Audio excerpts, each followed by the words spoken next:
Le président de la transition inaugurera demain lundi la deuxième mine de lithium du Mali. À quelques heures de cette cérémonie grandiose, le ministre des Mines était cet après-midi sur les installations. Objectif, s'assurer que tout est fin prêt avant l'inauguration de l'infrastructure.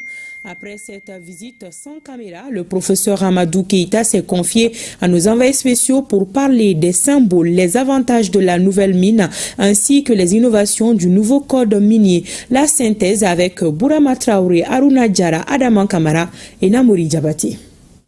C'est un ministre des Mines très heureux qui arrive sur le site de lithium de Bougouni, heureux de la concrétisation d'une volonté présidentielle, celle de la valorisation des ressources naturelles du pays. Hors caméra, le professeur Amadou Keïta fait le tour d'une infrastructure qui a un double symbole. Le premier, c'est le renforcement de la politique de diversification minière prônée par nos autorités.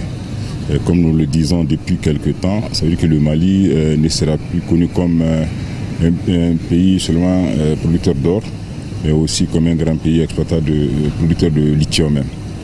Le deuxième symbole réside dans le fait que c'est la preuve du dynamisme de notre secteur minier qui est resté résilient malgré tous les problèmes que nous avons connus et qui aujourd'hui se positionne comme le socle du développement économique de notre pays.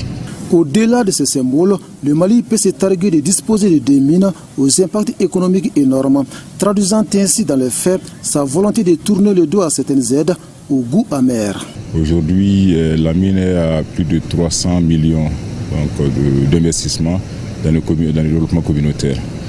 Notre avantage, c'est pour les sociétés nationales partenaires de la mine, qui aujourd'hui ont un gain de plus de 20 milliards de francs CFA en termes donc de fourniture de biens et aussi de prestations de services. L'autre avantage, c'est pour l'État du Mali en tant qu'actionnaire, qui aura des dividendes, mais aussi tous les paiements au titre des impôts et des taxes.